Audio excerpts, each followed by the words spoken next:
Understand that Section 8 housing is a great opportunity to be able to invest into. I have never been a Section 8 housing investor, but we have always studied it and we have always walked in alignment with it to pay attention to what the market sector is doing.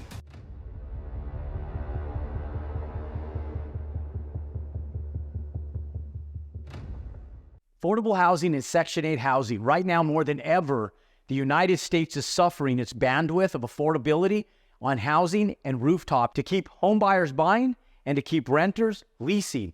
And right now, more than ever, it's become challenging for the vast majority of over 73% of homeowners and tenants across the United States who qualify for either one, affordable housing, or two, they qualify for low-income Section 8 housing. A lot of people will come to me and they'll say, Jerome, can you tell me a little bit about Section 8 housing and can you expand upon it, its pros, cons, and are we in a market right now where Section 8 housing should be considered as an option of investment? And right now, more than ever, affordable housing and Section 8 housing are probably the two most sought-after asset classes of investment assets that people are looking at because of what's happening with inflation in general, with the market surging, prices going up exponentially. And ladies and gentlemen, think about it from this perspective. Analysts are telling us that prices have went up somewhere between 13% and 18% on inflation.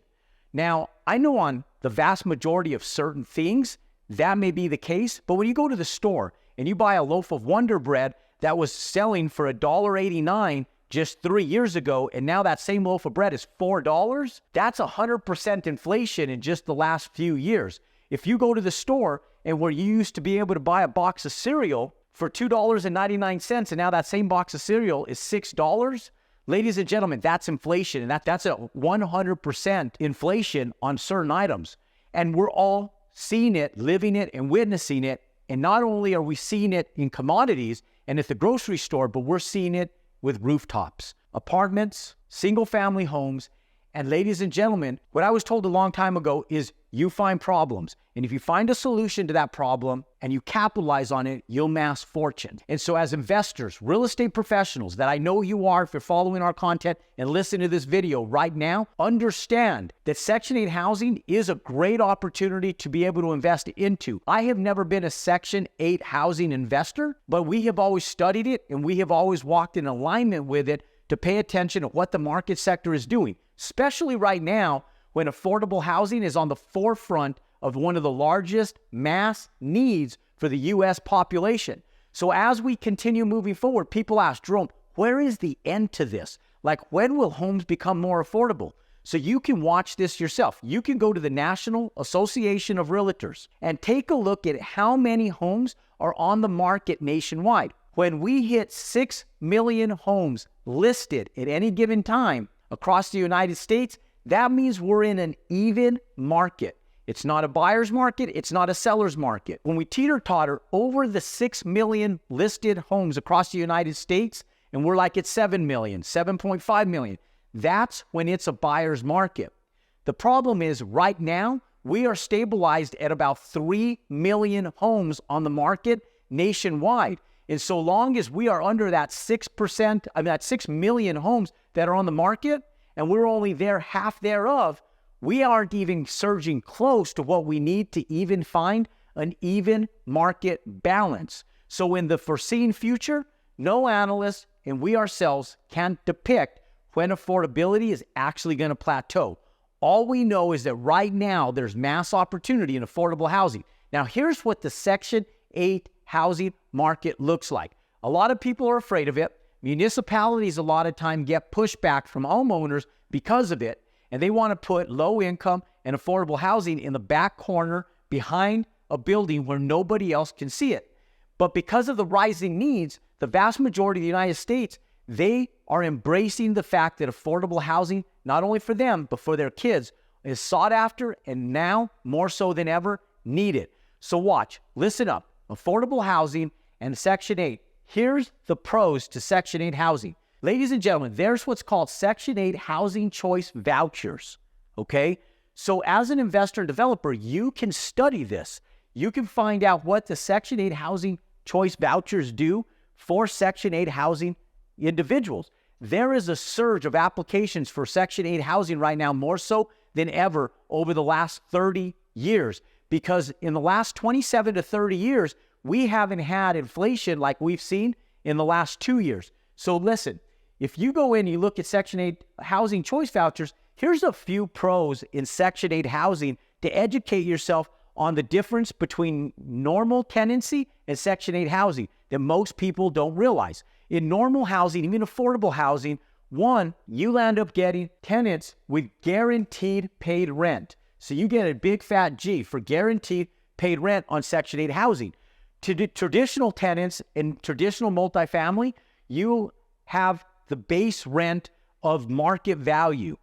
And you yourself or a property management company has to collect those revenues and those rents to be able to bear the profits. Now, the government sends you a check, the landlord, every single month. So you have a big fat G, a big fat guarantee on paid rents. Now, because of that, and because of the Section 8 housing choice vouchers, you have low vacancy rates on Section 8 housing because there is such a mass need right now. The government's trying to find placement for these individuals that are in need of affordable and low-income housing nationwide. And there is not a city, ladies and gentlemen, that's better than another. It is sought after and needed right now across all 50 states, across the United States, and all major cities. So listen, you could come in and you can get reduced turnover in tenancy because once you have a Section 8 tenant, the government actually vets those people for you. So you actually have government oversight on your tenants. They have to meet the government requirements. Now, if you ever have a bad tenant, all you have to do is report them, and the people that are actually leasing from them can lose their ability to rent Section 8 housing ever again.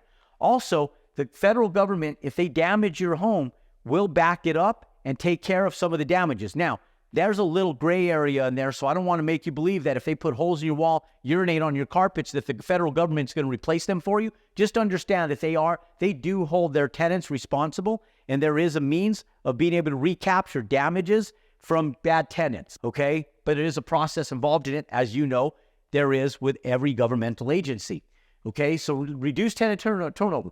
Responsible tenants because the government is vetting them.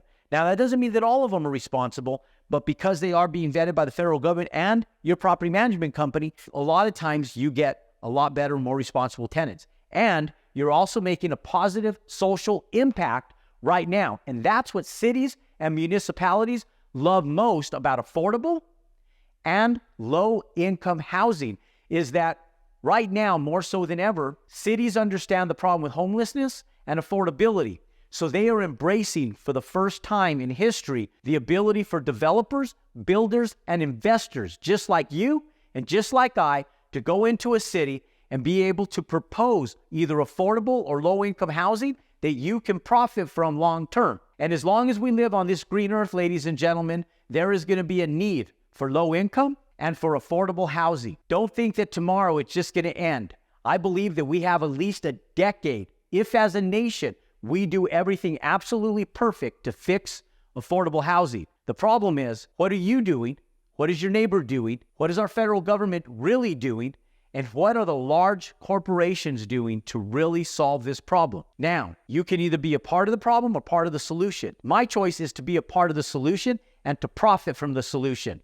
Now, ladies and gentlemen, we've been at this since 2018. I've been standing in front of rooms since 2019 mentioning that affordable and low-income housing is where the opportunity lies. You can sleep on it or you can take advantage of it. But right now, more so than ever, they are the most sought-after asset classes in commercial real estate today. Don't sleep on it. Take advantage of it. If you guys want more content just like this, then click and subscribe. Pound that thumbs up button if you like the content. Comment below. And if you're watching this on repeat, hashtag repeat in the comment section. And we look forward to seeing you next time.